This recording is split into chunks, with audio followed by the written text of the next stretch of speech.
Ladies and gentlemen, welcome back once again. We are not really conforming with our usual schedule tonight.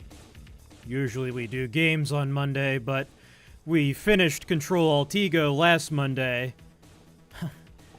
I'm a simple man. I catch the notification of Robot Me and I leave a like, even if I miss the last two JA2 streams. No luck. It's good to see you here anyway. RP.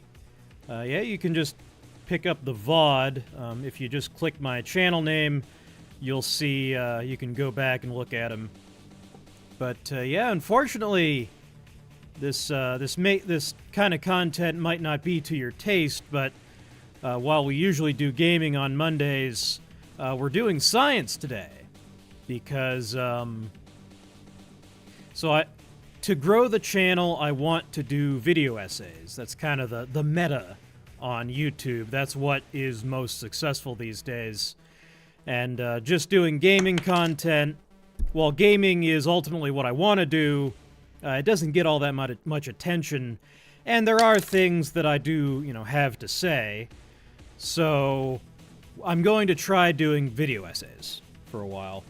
And we'll just see how that turns out. So this is the script here I'll pull up this version of it because it's a little easier to read, of what I want to be my first video. So I think I'll just read the script, and that'll explain what I'm talking about. So yeah, the title is You Will Never Get Bimagrumab.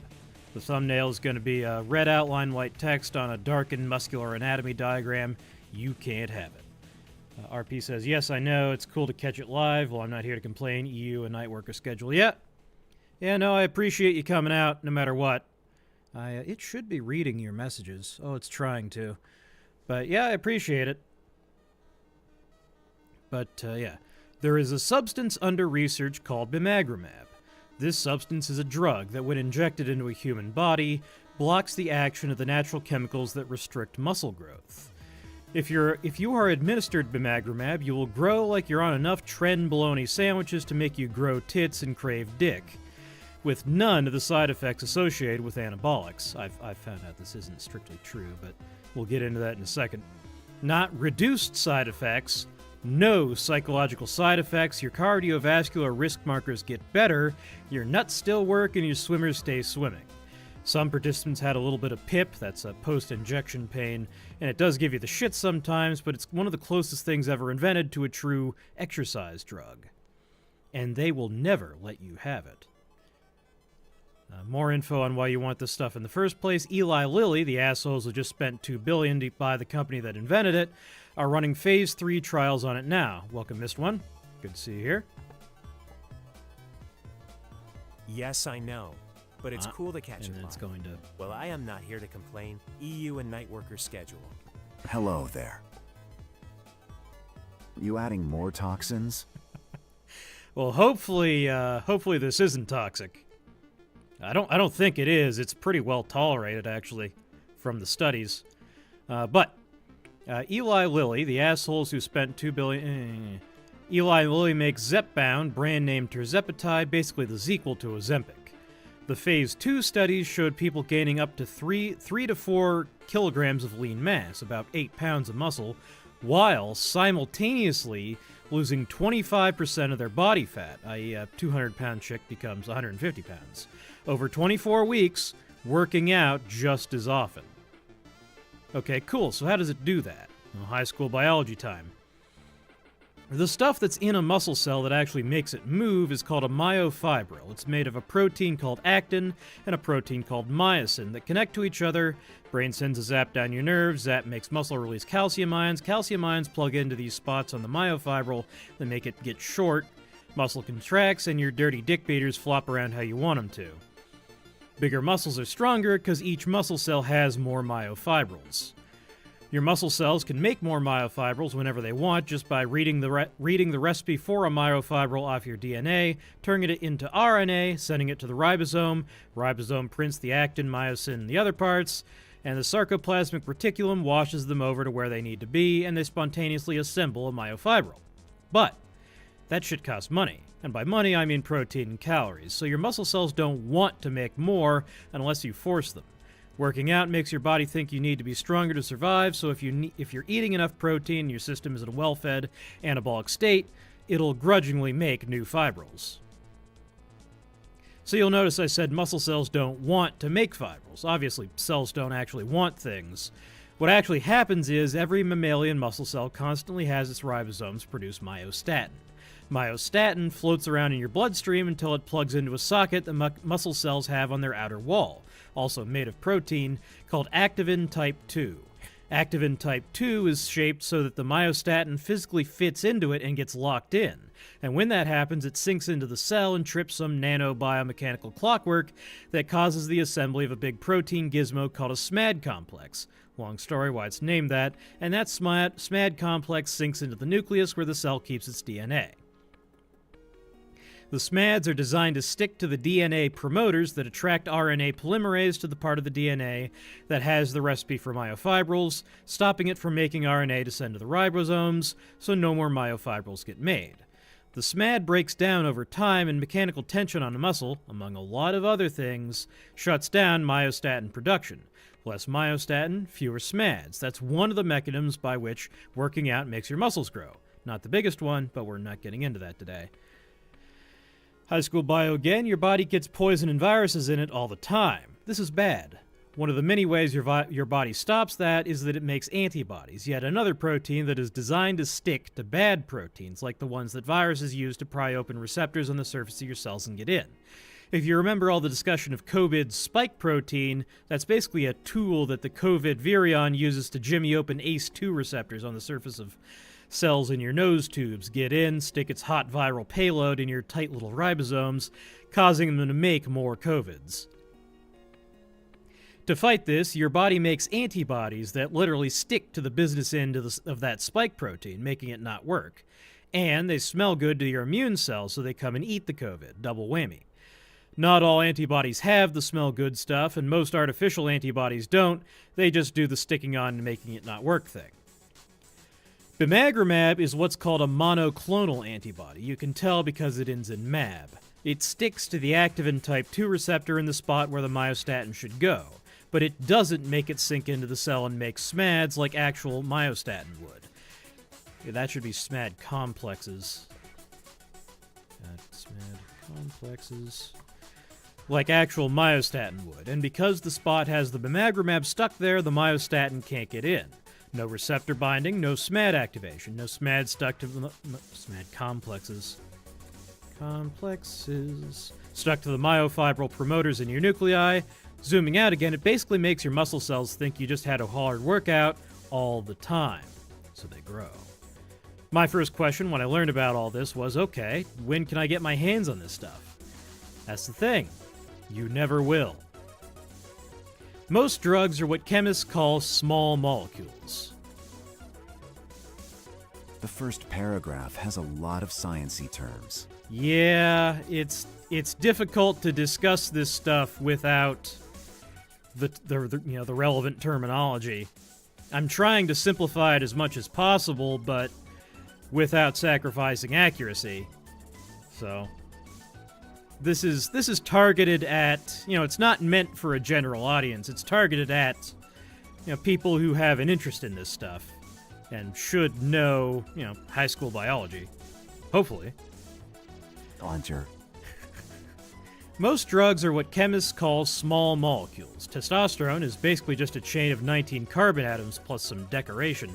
The Chinese mystery peptides we all research are just chains of double-digit numbers of amino acids. Antibodies like Bimagrumab, they're fucking massive, with thousands of amino acids arranged in a precise Y-shaped structure with 4 separate protein chains that have to fold correctly and attach to each other. The whole thing weighs about 150,000 Daltons.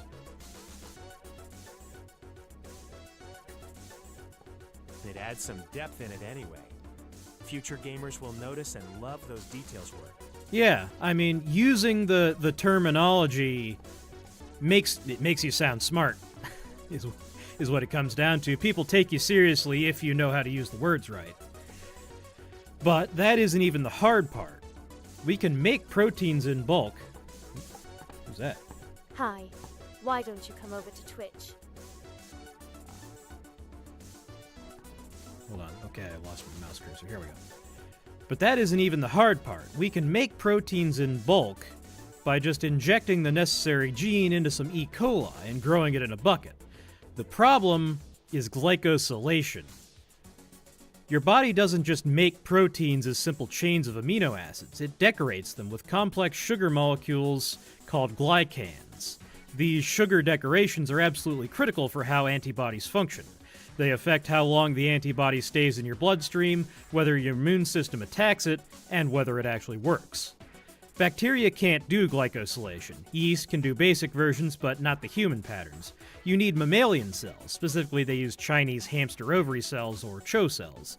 They're the ovary of an animal called the Chinese hamster, not normal hamsters from China. Anyway, about 70% of therapeutic antibodies are made in CHO cells because they're really good at the glycosylation that humans need. Will it read that if I shut up? I'm not used to it. He'll try. Boom back in Buseness, RP there. Welcome. Janus 1991. Make sure to hit the follow button too. It's good for my numbers while you're here. But yeah, welcome to the stream, Janus 1991, also known as RP. Anyway, yeah. You can't just make mabs. You basically have to farm them. But that does prove that my VAD actually works now, so that's cool. I don't have to stay silent every time I see a chat message. I can keep talking and wait, and it'll wait for me. Anyway, let me walk you through what it actually takes to make a monoclonal antibody. Monoclonal antibody. First, you need to create a stable cell line. You take CHO cells and insert the genes for Bimagrumab's heavy chain and light chain. Then you grow millions of cells and test them to find the clones that produce the most antibody and stay stable over time. This process alone takes 6 to 12 months and costs $200,000. So when we get into this section, a lot of this is AI generated. I had an AI kind of copy my style. Claude, I had Claude do it. It gets a little... You notice he uses a lot more words to say what he has to say than I do. So we are probably going to... Oh, definitely. And also, just fairness to the audience, we're going to want to get rid of all the AI-generated text. But this is all in here so that I could do the fact check. But, yeah, production cell line. You grow these cells in bioreactors, big stainless steel tanks that maintain precise pH, temperature, dissolved oxygen, and nutrient levels. 500-liter tanks. The cells are fragile. The media they eat costs $500 to $2,000 per liter final product. I don't think this is going into like this. These are unnecessary details. This can be cut down. The production run takes 14 to 21 days. The cells grow. They secrete antibody into the liquid around them, and eventually you harvest everything. Even in excuse me. Even in professional facilities, 10 to 30% of production runs fail. Contamination, cells die, something goes wrong with the conditions. But let's say your run succeeds. Now you've got a tank of liquid containing your antibody, but also thousands of other proteins, dead cell debris, DNA fragments, and potentially viruses. Time for purification. The industry standard is called Protein A chromatography. Protein A is a bacterial protein that specifically binds to the Fc region, that's the stem of the Y shape, of antibodies. You flow your crude mixture through a column packed with immobilized protein A. The antibody sticks, everything else washes through. Then you change the pH, and your antibody comes off. These proteins cost $100,000. They lose binding capacity over time, so you can only use them 50 to 200 times before you need a new one. I feel like you could say instead of they lose binding capacity, you could just say, they wear out fast. The chemicals get used up. That would be a better way to say that.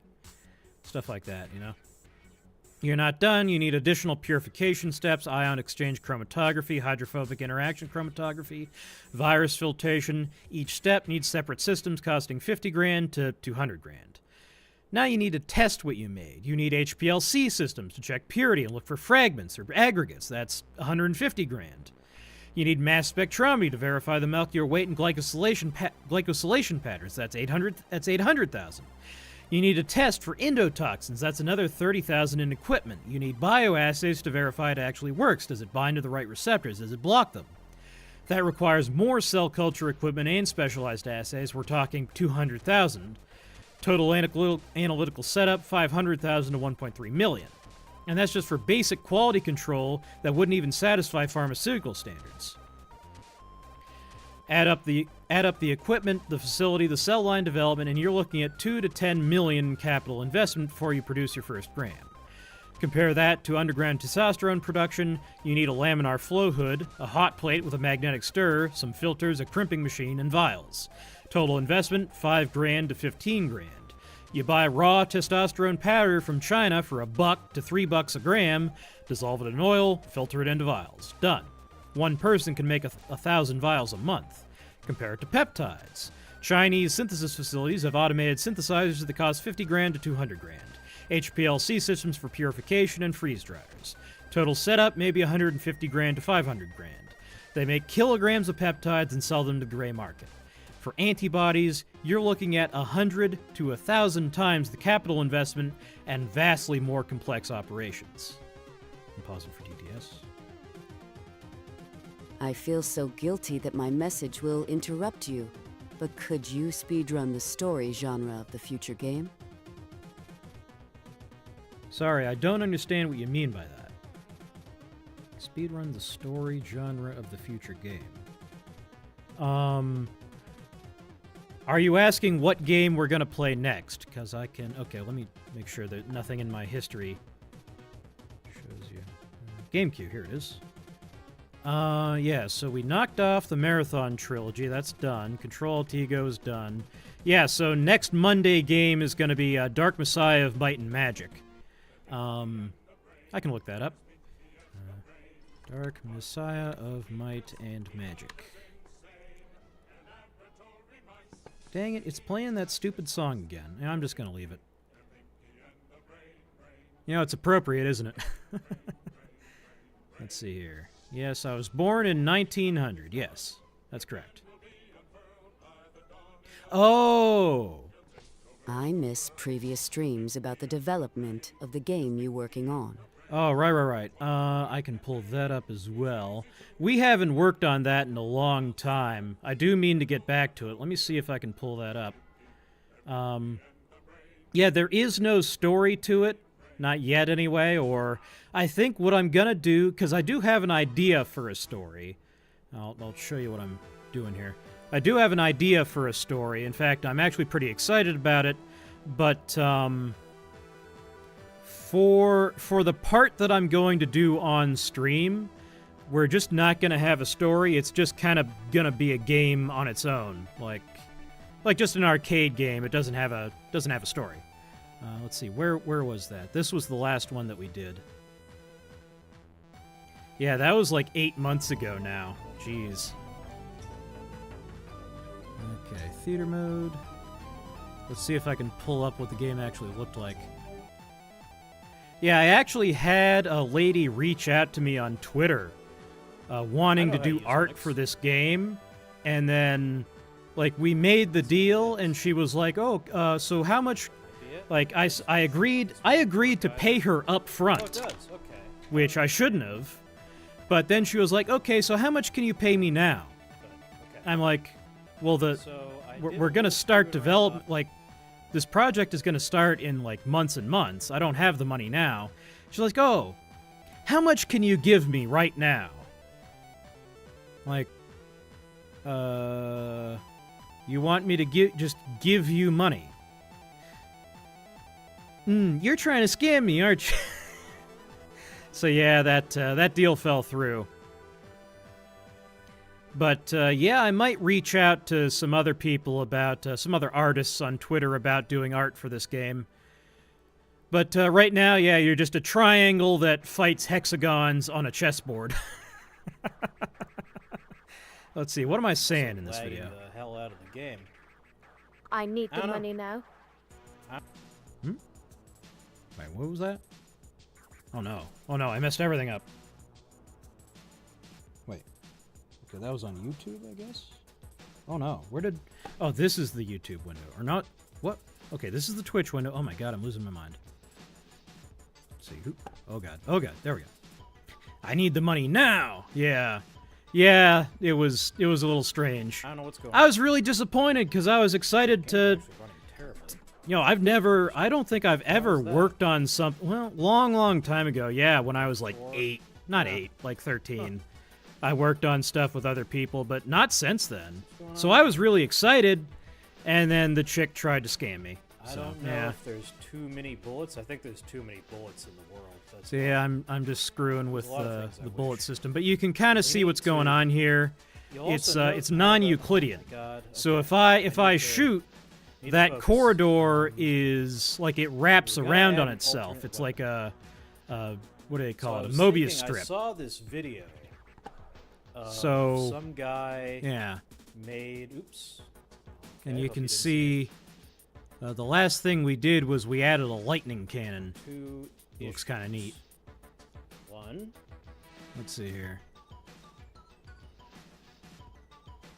Yeah, this video actually popped off for some reason. It got like 100 views. I don't know why. Off until our cannon charges.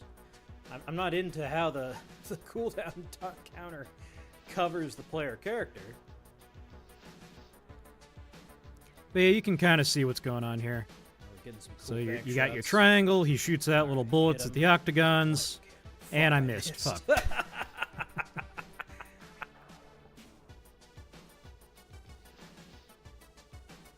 The description in the game you develop sounded like it. Take place in a near future.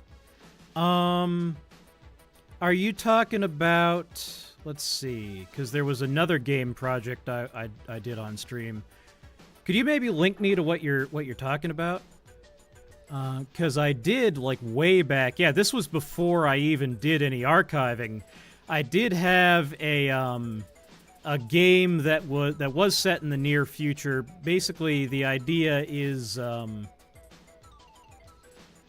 let's see, what was it?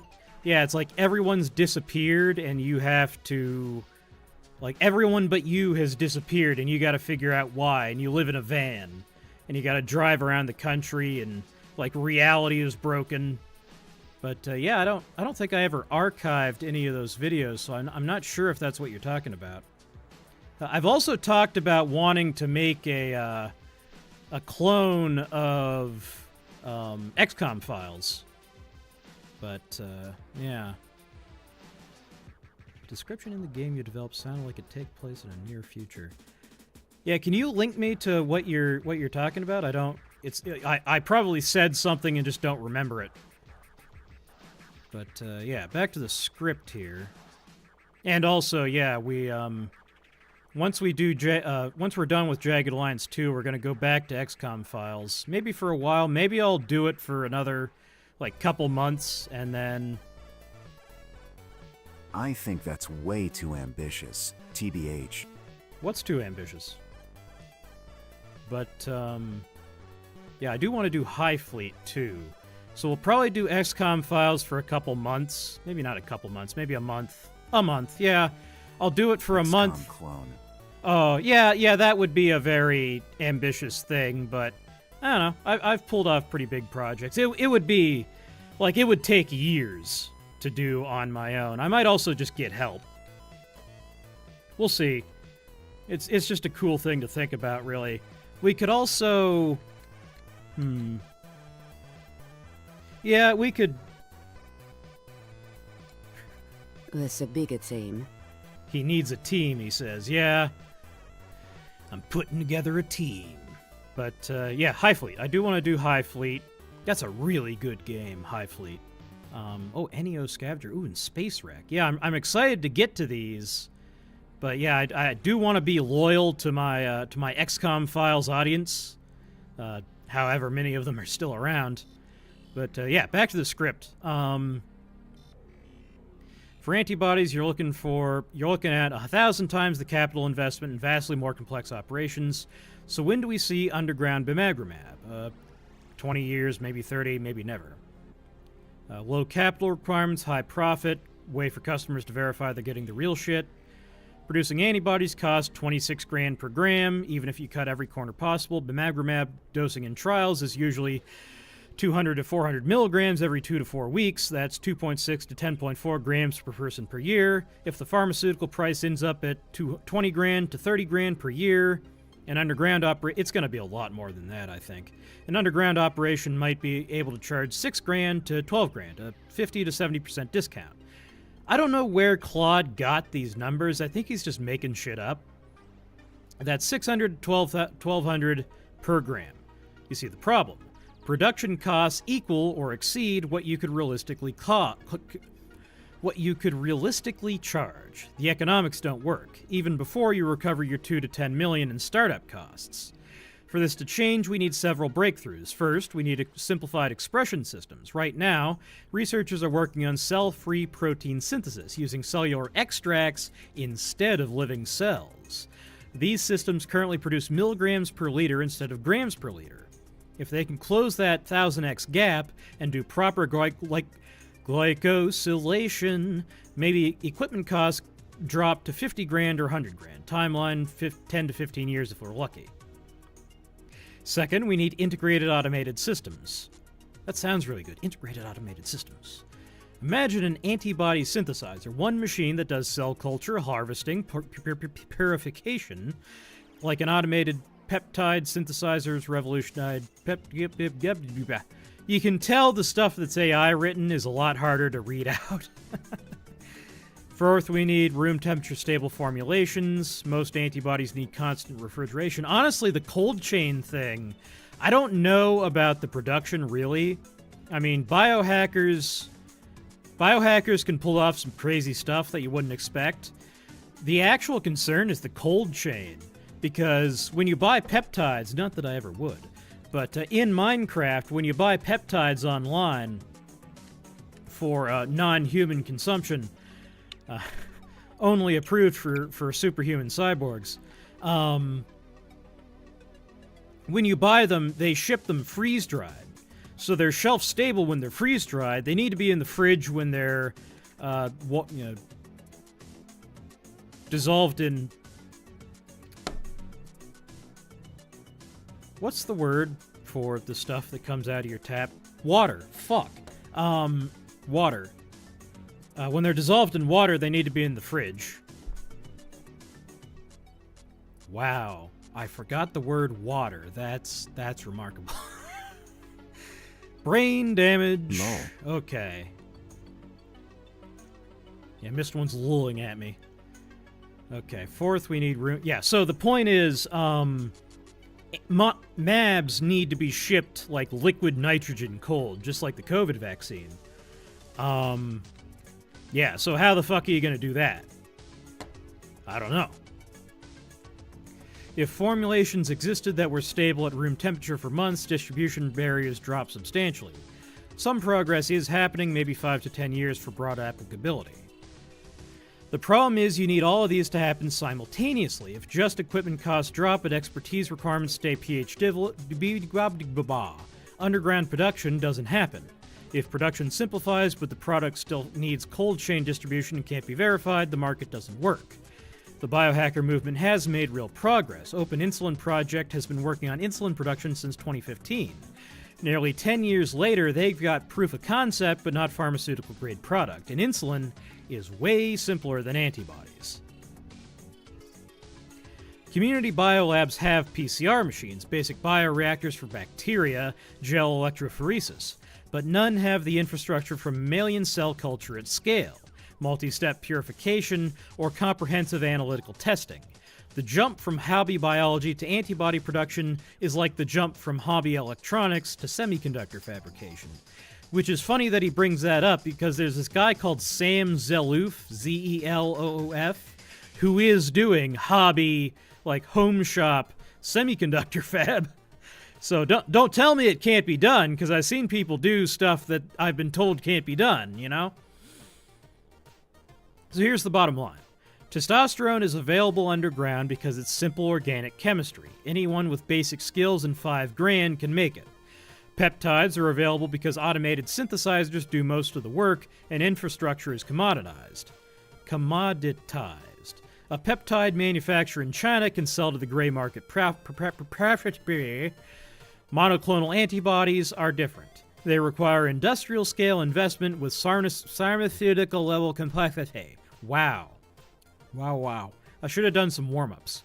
Red leather, yellow leather. Red leather, yellow leather. Woo. The capital requirements don't align with underground market economics. The expertise requirements haven't been automated away. The verification problem means customers have no way to know if they're getting real product or expensive saline solution. What's more likely to happen? Medical tourism becomes the main alternative access route.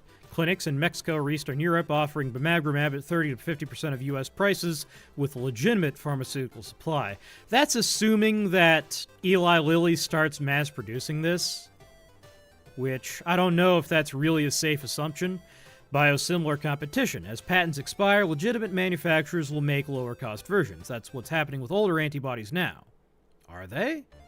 Wait, I should have looked into that. Clinical trials and compassionate use programs expand access for people who really need it. Well, that's great, but what does that mean for bodybuilders? There's no compassionate use program for bodybuilders. The biohacker community will keep making progress. In 10 to 15 years, they might crack simpler protein therapeutics.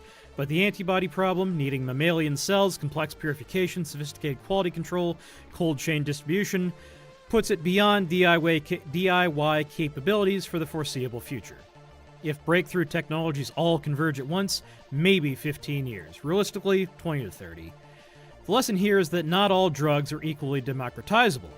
Chemistry got democratized in the 20th century. Peptides are getting democratized now in the early 21st century. But complex biologics that require living cell factories, that might take most or all of this century. For Bimagrumab, specifically, if you want access, you're looking at pharmaceutical channels, clinical trials, or medical tourism. The underground market that made testosterone ubiquitous and peptides accessible isn't solving the monoclonal antibody problem anytime soon. Sometimes biology just doesn't want to be hacked. So yeah, that's our first draft. The thing is, so I've been seeing this thing called Edison Scientific Cosmos. And basically it's like a super chat GPT.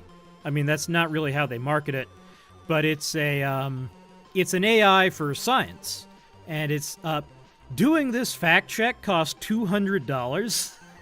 It's really expensive, but it's also really good. So it actually just finished as I was starting stream, so I'm reading this along with you guys.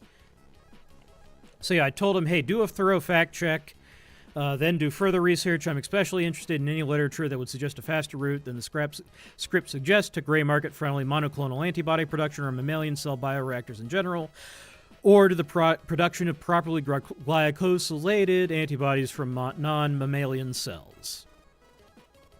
Summary of discoveries: clinical efficacy, mechanistic accuracy, feasibility, access pathways.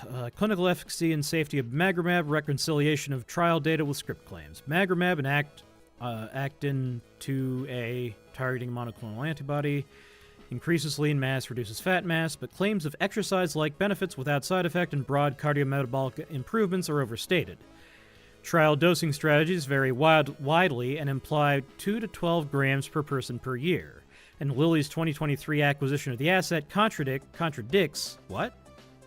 Earlier timelines and valuations. The manufacturing challenges that hinder gray market access remain unresolved, with no validated rapid routes outside mammalian cell systems. Background: myostatin and related TGF-beta family ligands restrain skeletal muscle growth by signaling through activin type 2 receptors to activate SMAD transcription factors and suppress synthesis of contractile proteins. Antibody blockade of ACTR2 offers a pharmacologic strategy to disinhibit muscle anabolism, but translating increases in lean mass into functional and cardiometabolic benefit has proven difficult. I don't believe this. So I was watching him do the research. They keep doing studies on this drug, these kinds of drugs, and they say, oh, well, it increased your lean muscle mass by 12%, but it didn't make you any stronger.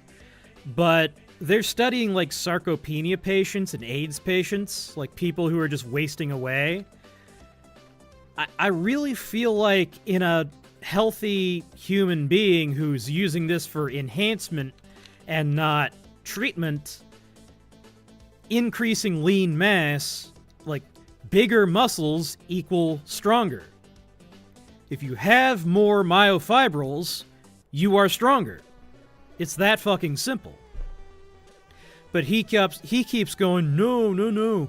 Increases in lean mass into functional and cardiometabolic benefit have proven difficult. We know that lean mass causes strength. We know that lean mass causes cardiometabolic benefits. We know that. What the fuck?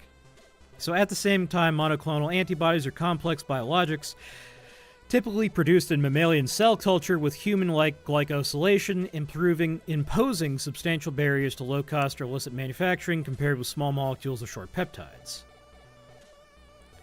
Mechanistically, the script's description is directionally correct. Oh, directionally correct, okay. The best kind of correct. Bimagrumab is a human monoclonal antibody that binds activin type 2 receptors and prevents myostatin family ligands from engaging the receptor, thereby attenuating SMAD2/3 signaling that represses myofibrillar gene expression. The explanation is simplified, but consistent with current models and with the observation that the antibody blocks receptor signaling without agonist-like internalization of a SMAD program. So basically he's saying I'm right. However, the claim that this makes the muscle think it had a hard workout over time overstates equivalence to exercise. That's correct. He's right there. While disinhibition of anabolic signaling increases lean mass, downstream adaptations such as strength and performance gains have been inconsistent across trials. Okay. Maybe he has a point. What's this paper? Targeting the myostatin signaling pathway to treat muscle loss and metabolic dysfunction. By Se-Jin Lee of the Jackson Library for Genomic Medicine, Farmington, Connecticut, USA. Since the discovery of myostatin, MSTN, also known as GDF8, is a critical regulator of skeletal muscle mass in 1997, there has been extensive effort aimed directed at understanding the cellular and physical. Okay, here's the thing. Bully whippets. So, bully whippets are... Let's see, can we just see a picture? Yeah, so this is what... this is a kind of dog called a whippet, right? It's a breed of dog. But some whippets are born with a mutation that fucks up their ability to produce myostatin. Like, they can't make myostatin. So they come out looking like this. Like, I think this was like an unusual... Look at that fucking dog. The dog she tells you not to worry about.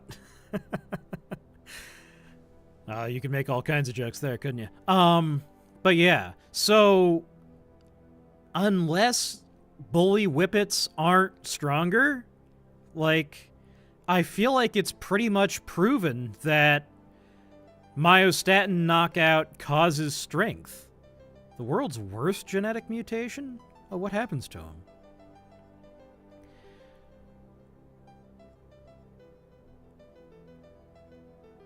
What has happened to Wimdy? She is certainly not a normal whippet. Why?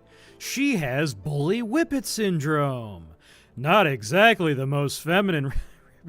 It gets a heart attack. Maybe. I mean, I know, especially as you get older, having very high muscle mass does put more stress on your organs. That's why Asians live longer.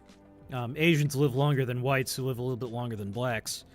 They have, they're just smaller. So you have the same size organs supporting less body, and that's what gets you in the end is organ failure.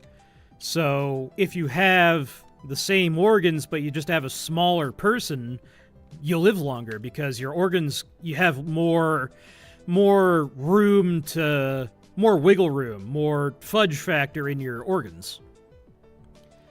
Wendy, the dog whose appearance is a long way from the usual long, sleek, and lean look of her breed, lives on a farm in Victoria, Vancouver Island, Canada, and is what scientists refer to as double-muscled or a bully whippet. This dog's muscular form is not due to breeding or planning, it is actually due to a freak of nature caused by a recessive gene. Due to the genetic defect, nature... The double muscle is what it sounds like, 2 copies of the same muscle, resembling the cross between... Weight is 4 stone, 4 pounds. Okay, 28 kilograms. It doesn't sound that bad, but it's twice the normal weight of a whippet.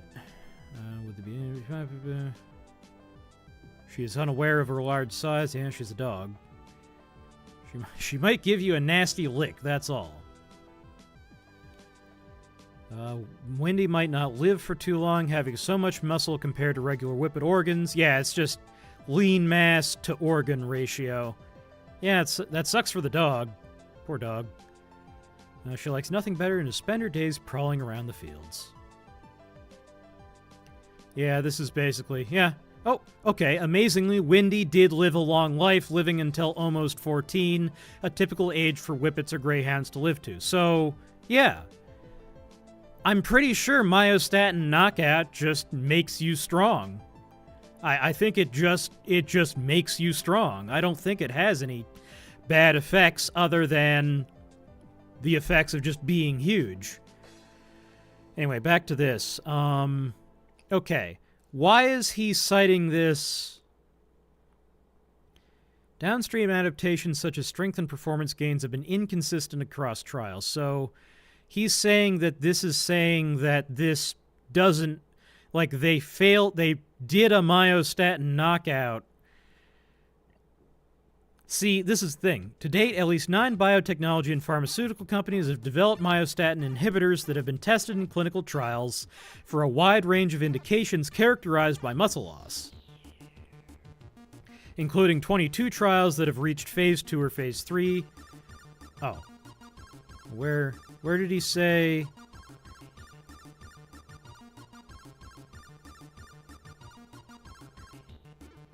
Where does he say it doesn't work? The elucidation of key components of the MSTN regulatory systems and the MSTN inhibitors for clinical use. See again, the second class, Bimagrumab, ACE-013 and ACE-083, comprises those molecules that have a broader range of ligand specificity and are capable of blocking not just MSTN and GDF11, but also activin A. Collectively, these biologics have been tested in clinical trials for a wide range of indications. I should probably put something in about the, I didn't know... Yeah, I did know that it also targets activin A. I don't know what GDF11 is. Beginning to think I may not actually be a scientist. Based on the data published from these clinical trials, several general conclusions seem evident. First, targeting the myostatin signaling pathway in humans did lead to increased muscling, with the magnitude of the effect generally being higher with biologics capable of targeting more than just myostatin. Many of the trials reported increased thigh muscle volume by MRI and increased lean body mass by dual energy X-ray absorptiometry, DEXA, with effects in the range of 3% to 9% depending on the specific trial.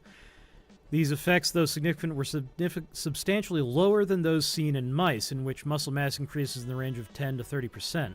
That's where Claude got those 30% numbers. Oh, well. Specifically, Bimagrumab, which targets receptor used by most myostatin A and activin A, showed increases of 25 to 50% in mice. Imagine a 50% increase in lean mass. Like you're a 200-pound guy and suddenly you're 300 pounds. Holy shit. Like you would look like the Hulk. In this respect, the effects... specificity... Okay, in healthy adults, increases of over 5% were seen 4 weeks. Imagine gaining 5% muscle mass in 4 weeks after a single injection of Bimagrumab. Holy shit, you know? I want this shit, man. Targeting both myostatin and activin A were consistent with not only with mouse studies. Where does he get to the part where he's go, oh, well, they didn't get stronger, though? Where does that happen?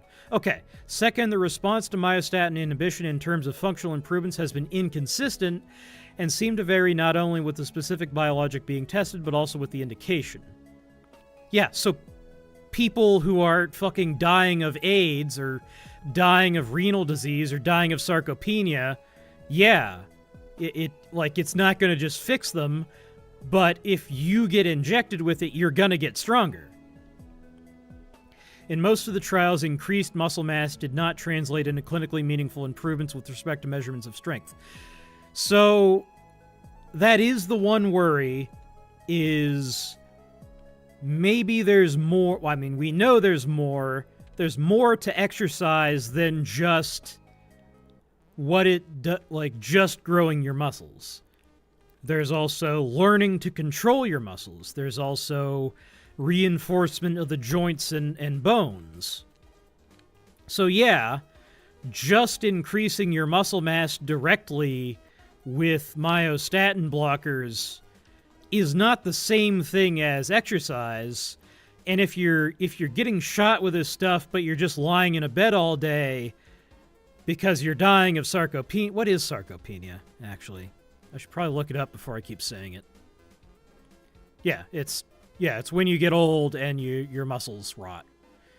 When you're dying and you got sarcopenia and fucked up hips and muscular dystrophy is when you just rot away for no apparent reason, I think. Sporadic inclusion myositis. I don't know what that means. Or pancreatic cancer, yeah, lung cancer, COPD. If you're just lying in a hospital bed all day, yeah, I can believe that you're not going to get stronger. But if you're taking this on top of working out, it's gonna make you stronger. So I don't believe this Edison guy. I think he's over-indexing on the clinical results when the clinical results are on people who are severely ill, when I'm thinking about people who are taking this for enhancement. Almost certainly a major reason for the inconsistent functional results is the relatively small magnitude of muscle mass increases seen in humans compared with mice, but other issues need to be considered as well. One issue that has been raised is that studies in mice have shown that muscle quality might be suboptimal. That's the other thing. Because, so your genes do not fully specify the shape of your body. They control the shape of your body, but what actually happens is that your body is the product of the interaction of your genes triggering protein expression and your environment. This is why astronauts on the International Space Station are not allowed to have sex, because if you get pregnant in space, you get a fucked up space baby, because the fetus is designed to expect gravity. And if you don't have gravity, that fetus is going to come out really weird. So, similarly, if you are triggering muscle growth, but that muscle growth does not come from... Oh, it's the nature versus nurture discussion. Not quite. Because, I mean, as always, the answer is it's both. You get a fleshling. Kinda, yeah. So the answer is always it's both. But it's not quite that, or it is, but specifically what I'm referring to is it is working out that makes your muscles grow. Your bones, when your bones are growing, you need to be stressing your bones so that the bones know how to grow. So I used to work at a software company that did topology optimization for aircraft, among other things. So, yeah, this is Autodesk. But you see, so you have a machine part. Can you just show me the picture? Can you just show me the picture, please? Cocksucker. Come on.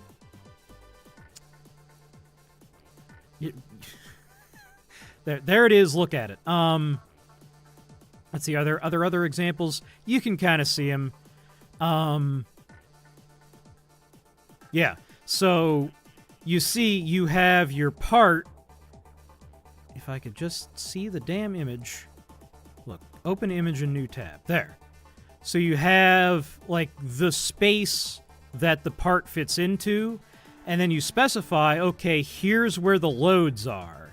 Here's where the forces outside the part are going to try and bend it, try and crush it. And then the computer solves, like, it figures out where the maximum stress and braking force is, and then it beefs up those areas and hollows out the other areas. So you end up with this optimized part, and you notice, like, this looks a lot like an animal bone. And that's not a coincidence, because this is the process by which your bones know how to grow. It's not just your genes. Your bones know how to grow because of the gravitational force on them, right? So my suspicion is that... I see, it grows in response to stress. Correct. And your bones continuously do this. If you work out really hard, your bones get thicker because they're responding to mechanical stress. You better not read that. Okay, it skipped it. We got another stream boo. The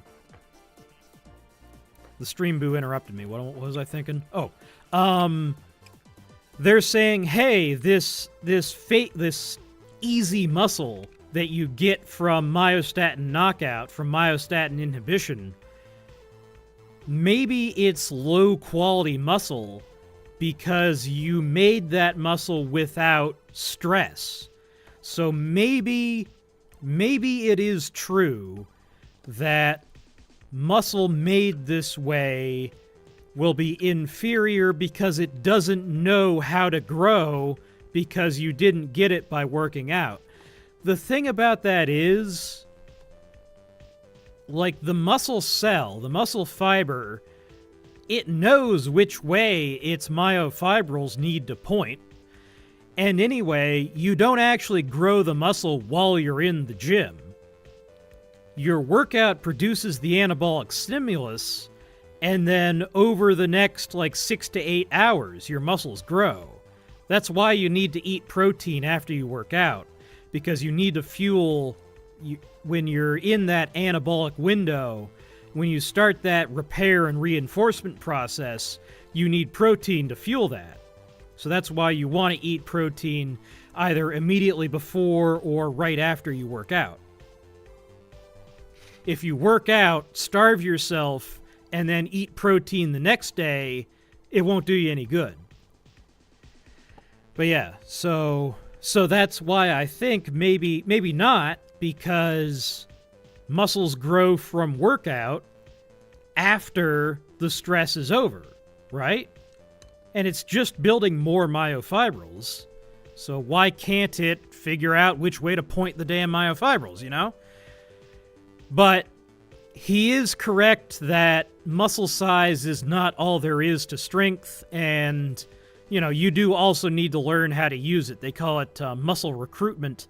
Your brain needs to learn how to control what you've got, too. That's why when you start working out, when you first start working out, you get way stronger super fast. And the reason for that is because you are growing muscle, but you are also learning to control what you've got. Any case, efficacy claims in the script partially match the Phase 2 records. Bimagrumab increases lean mass by... Bimagrumab increases lean mass by 3 to 4 kilograms, 3 to 9%, while reducing fat mass. So yeah, he was... Claude gave me a number of 25%. That's in mice. That's not in humans. The distinction matters. Clinical papers report relative percent change in total fat mass by DEXA. For example, 20.5 from baseline, not absolute percentage point changes on a 0 to 100 body fat scale. Oh, that's actually a really important distinction. Okay, I'm glad he pointed that out. Because he's saying when we say 25% increase, It's not that your muscle mass, like, it's not the same as going from 25 to 35% muscle mass. It's a 25% increase, which I did say. Like, I didn't get that wrong, but it is important to clarify. I keep bopping the mic when I'm playing with bottles on my desk. Sorry. But yeah, gains in lean mass have not consistently translated into measurable improvements in strength or functional performance. Safety and cardiometabolic claims are overstated. Trial reports describe a generally acceptable safety profile with adverse events such as muscle cramps, diarrhea, and acne. Acne? Is that just because of improved HTPA function because you are cutting fat? Probably, yeah. Endocrine assessments show modest reversible hormonal changes. For example, suppression of FSH in women, only in women, without notable alterations in circulating androgens, but there is no direct evidence supporting assertions about preserved fertility parameters or the complete absence of psychological effects. Well, how would that happen?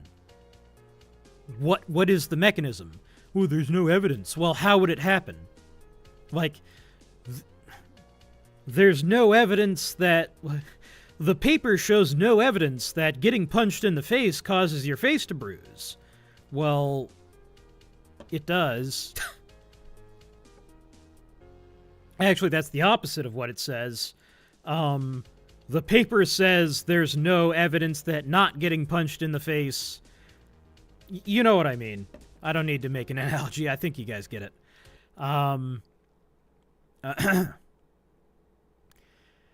The available evidence does not support broad improvements. BIM modestly lowers HbA1c and reduces early insulin exposure alongside fat mass loss, but consistent effect... Oh, so it does. It does improve your markers. I was right, is what you're saying, jackass. A planned study to assess these endpoints was withdrawn before enrollment. He's treating this like a scientific study. I approve of what it's doing. It's just not suitable for a YouTube video. He's using scientific precision when I'm aiming for YouTube video precision. So he's just saying, hey, the paper didn't actually prove that. Like, it makes sense, but the paper didn't actually prove that. In aggregate, the data support glycemic and body composition benefits, but do not substantiate the script's claim that cardiovascular risk markers get better across the board. Several factual corrections are warranted on dosing, exposure, corporate history, and manufacturability. Dosing regimens span single-dose intravenous administrations, repeated weight-based doses, and fixed monthly doses. Wait, this is intravenous? Does it have to be intravenous? Interesting.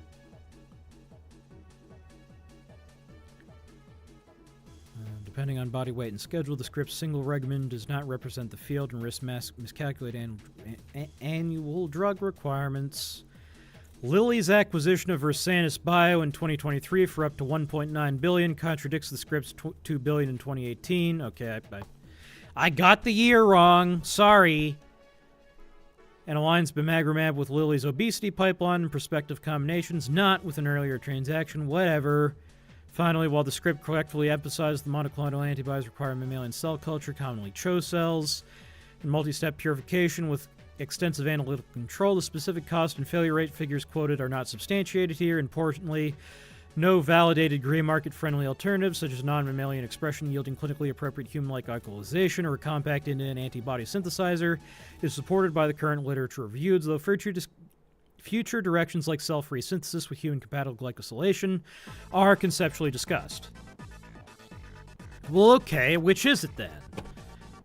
Consequently, the access pathways most consistent with present evidence are conventional pharmaceutical channels, clinical trials, and potentially medical tourism, rather than near-term underground production. So basically, he agrees with my thesis that you're not going to get underground Bimagrumab. It's not going to happen.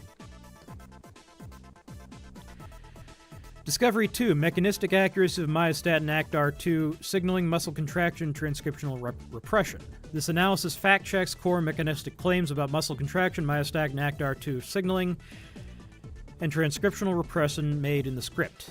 The literature supports calcium-controlled contraction by atropin tropomyosin, regulated, not constitutive myostatin expression. ACTR2 blockade by bimagrumab through ligand occlusion and SMAD3 repression of myogenesis via interference with myo-DE protein dimerization rather than interferes with myo-DE protein dimerization rather than direct promoter occlusion. Okay. So that was wrong. That was just straight up wrong. The part where I said...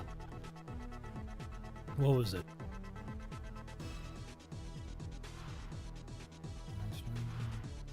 Big protein gizmo called a SMAD complex, sinks to the nucleus, sticks to the DNA promoters that attract RNA polymerase to this part of the DNA. Apparently that's just wrong. That's just straight up wrong. ACTR2 blockade, myogenesis, SMAD3 repression of myogenesis via interference with myo-DE protein dimerization rather than direct promoter occlusion. So that's just wrong. That's just wrong. Okay. I'll fix it then. So ACTR2A, ACTR2B transduce signals from myostatin-related TGF-beta family ligands to SMAD2/3, thereby restraining skeletal muscle growth and protein synthesis.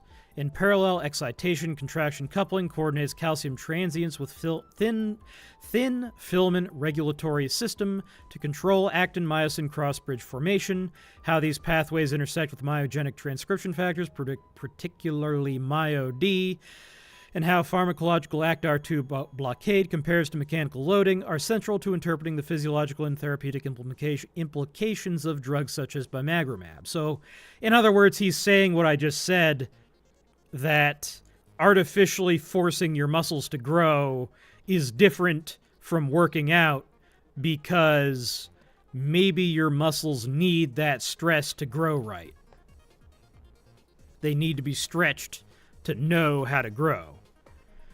The script's description of contraction correctly centers calcium but omits the central regulatory roles of troponin and tropomyosin. That's not... it's an oversimplification. That's fine. This cooperative three-stage regulatory system precisely gates active myosin cycling rather than calcium directly plugging into the myofibril to shorten it. This framework is essential for accurate inference about normal physiology and pathophysiology of contraction. Okay. Yeah, okay. Whatever. My voice has worn out, so I'm going to read less. Controlled by conserved E boxes and FOX oocytes and includes negative autoregulation via SMAD7. Translation, ribosome biogenesis are modulated through A. Okay, this is losing me here. Yeah, that's a lot of words. Okay, these data collectively show the myostatin output is dynamically regulated rather than yeah, so okay, so I'm wrong when I say let's see, where did I say it?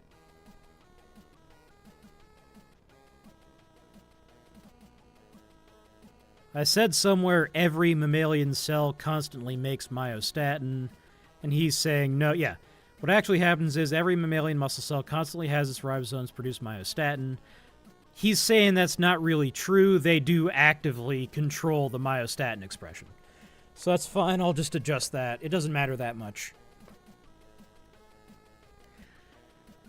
High affinity binding to ligand binding remains of R2A, R2B, competitively including access to myostatin and activin A, which is sufficient to abrogate SMAD2/3 signaling. There is no direct evidence that bimagrumab prevents receptor dimerization and induces alternative inactive conformations beyond ligand blockade. Critically, the assertion that ACTR2 blockade makes muscle think it had a hard workout all the time is inaccurate. While both myostatin inhibition and mechanical loading can converge on mTORC1 activation, mechanical overload uniquely and robustly engages focal adhesion kinase and MAPK-ERK cascades with no direct head-to-head omics studies yet establishing equivalence between these stimuli. Thus, ACTR2 blockade does not recapitulate the broader mechanotransduction signature of resistance exercise. So yeah, he just blew out of the water the claim that, yeah, this is the same as exercise. It's not. Okay, that's good to know. So I'll adjust the script to match that. Are you going to remember all that? No, I'm going to watch this video back and remember it that way.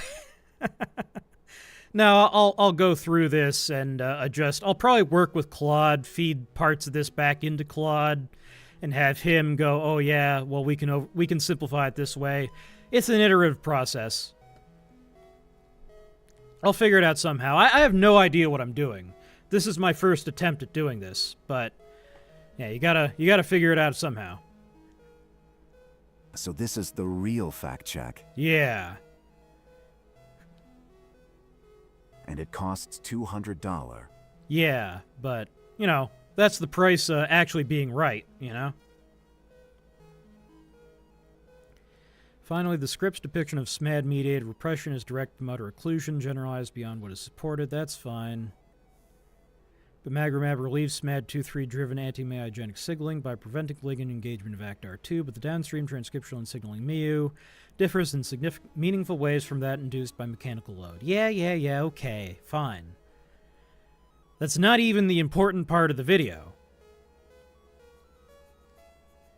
The price of being right is you can't handle the truth.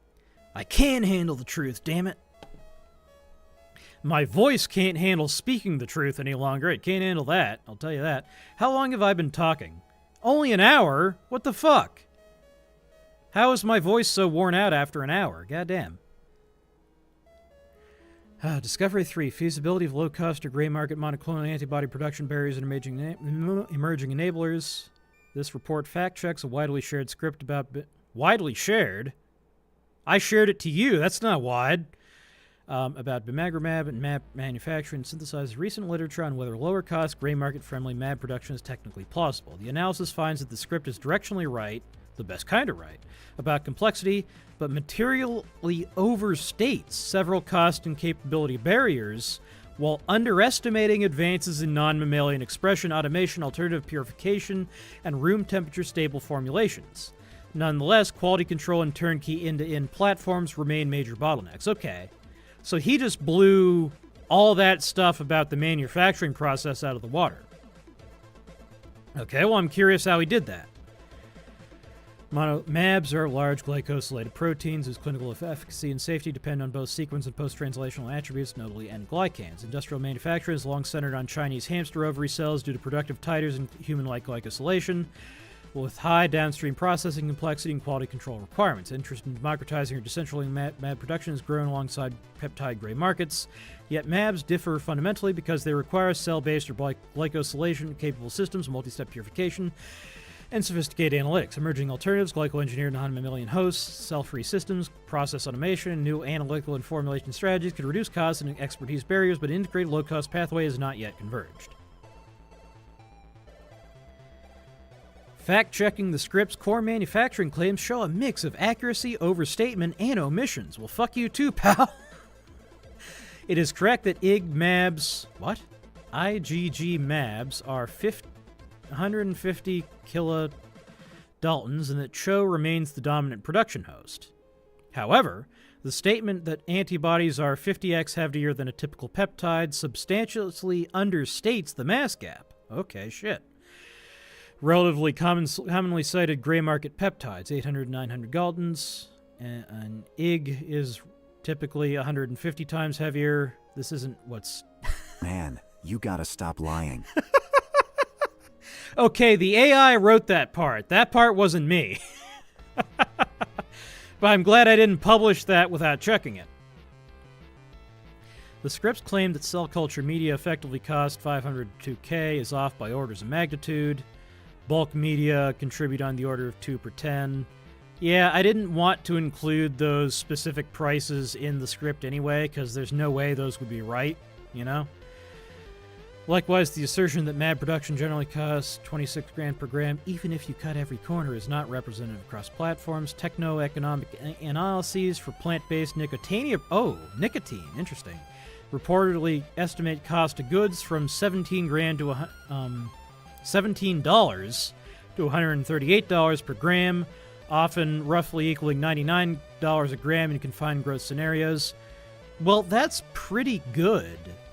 Like, for reference, what am I paying for my what am I paying in Minecraft for my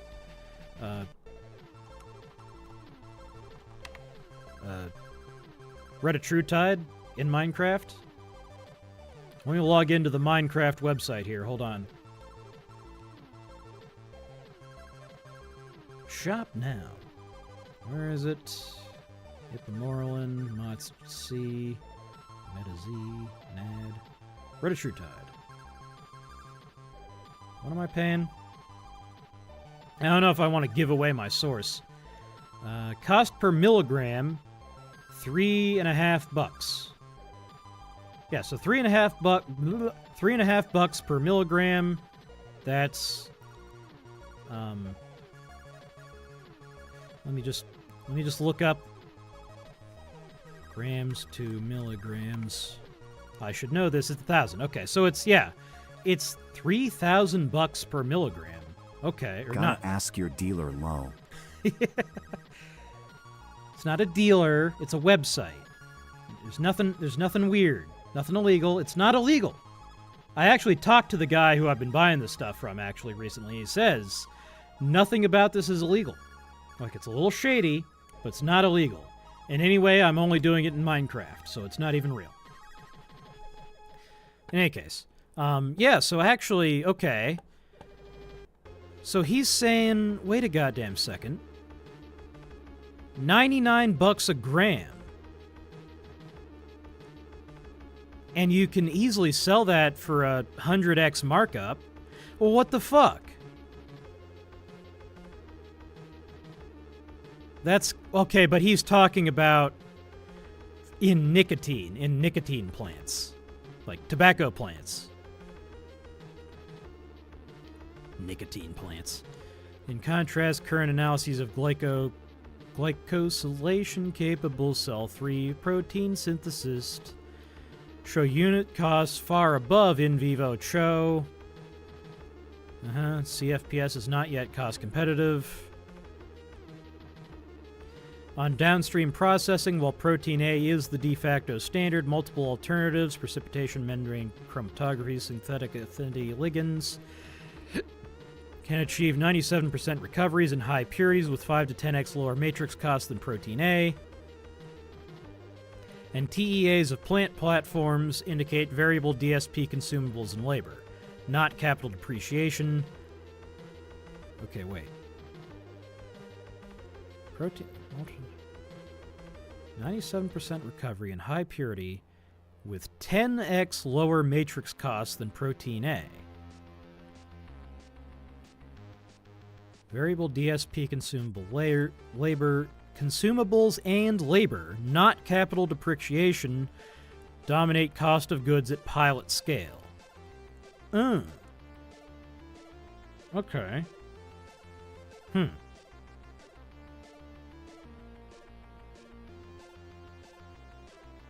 The script's premise that only mammalian cells deliver suitable glycosylation is outdated. Recent studies demonstrate that glyco-engineered non-mammalian systems, including Pichia pastoris, what is that? Pichia pastoris. Oh, it's a methylotrophic yeast in the order Pichales. Well, that makes sense. So it's yeast. Nicotiana benthamanthia, I'm pretty sure that's just tobacco, right? No, it's not. Okay, it's a relative of tobacco? Yeah, it's a close relative of tobacco. Okay, yeah. Herbaceous plant, model organism in plant research, ethylene synthesis. Yeah, so yeah. Cocaine? Oh, shit! I want a cocaine plant, damn. I mean, in Minecraft. They even said the Quebec City-based biotechnology company, Medicago Incorporated, use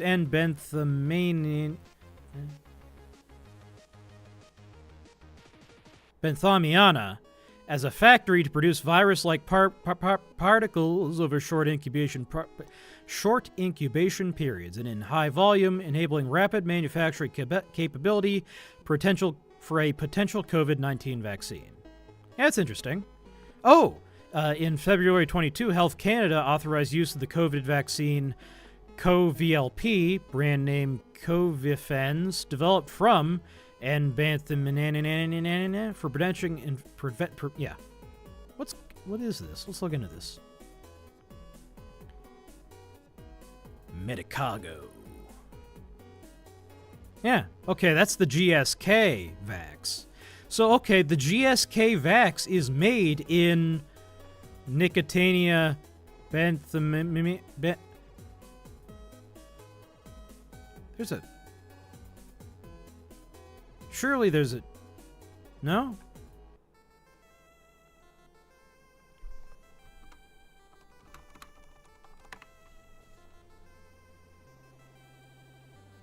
Well, that's not the part that I'm having trouble with. Nicotiana. Fuck you. Nicotina benthamiana.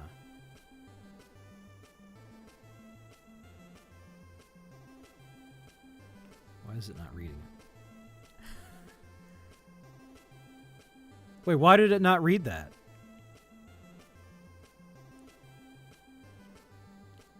Oh, why did it not read that? That's weird. Oh, there goes YouTube. Huh. Try again, maybe?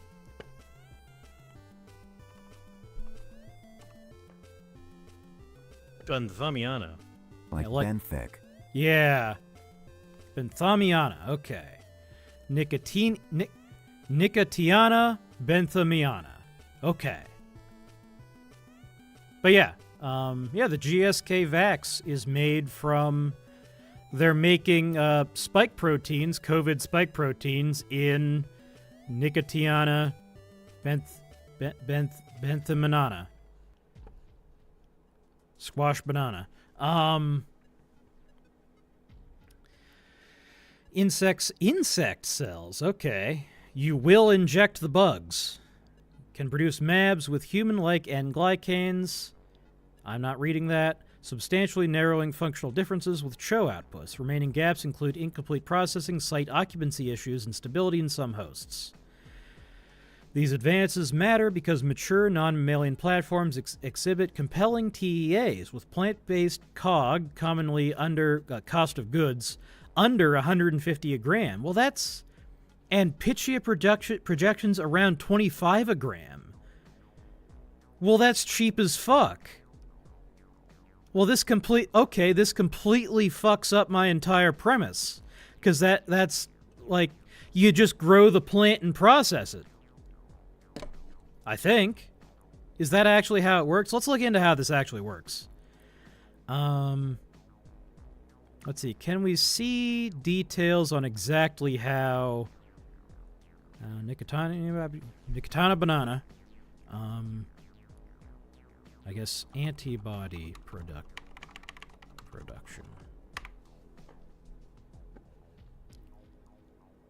Here we go. Actually, I probably want to look in, like, Frontiers here. Let's see, Science Direct, Frontiers. Here we go. This one, I think, is talking about... Okay, this one's in Nature. Let's look at Nature. Rapid production, spike monoclonal. Okay, spike-specific monoclonal antibodies. So this is a MAB that's designed to treat COVID. I'm gonna have to read this silently because my voice is shot. Sorry.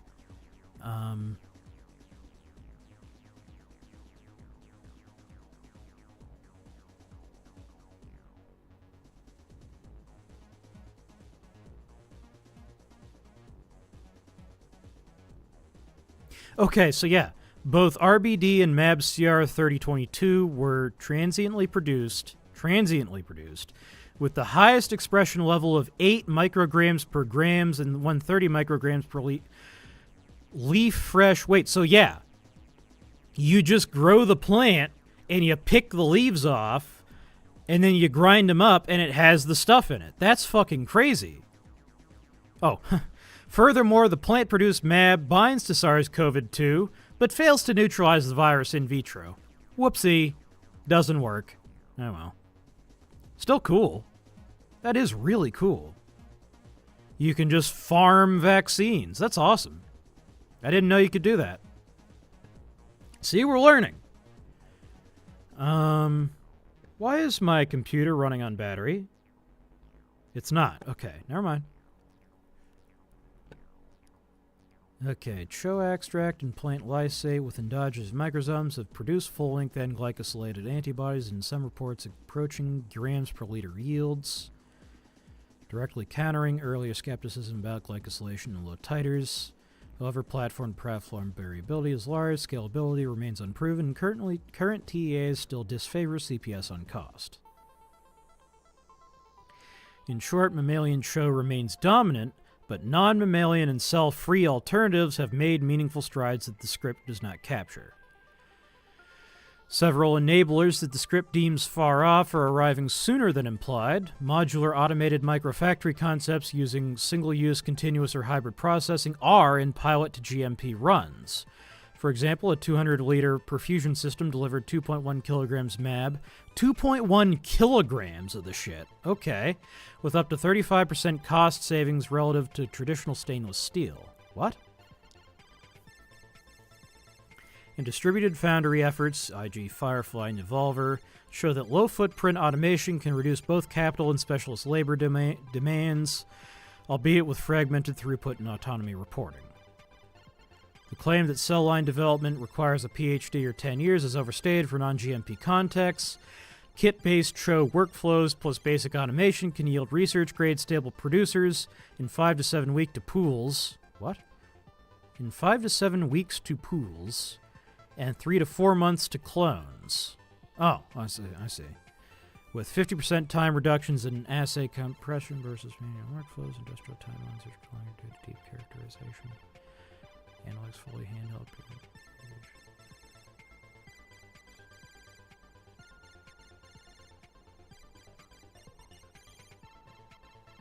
What does that have to do with anything? Finally, formulation advances, especially lipophilized systems with cyclodextrin-based excipients. Basically, they're saying fancy preservatives. Shows 6 to 9 months of MAB stability at room temperature and even 40 Celsius. Oh, well, what the fuck? So that blows the whole cold chain thing out of the water, too. I'm just fucking wrong about everything. Okay, alright, I guess I'm wrong about everything. Good. Cool. What then of a gray market-friendly route? Public literature does not yet document a complete itemized non-GMP 1 to 50 liter end-to-end MAB platform under 50 grand, 500 grand in capex. Although compact, integrated, continuous demonstrations exist at smaller scale, and academic pilot facilities commonly operate 1 to 100 liter single-use trains without publishing granular equipment budgets. That absence combined with the lack of handheld verification tools keep an ungranular market unlikely in the near term.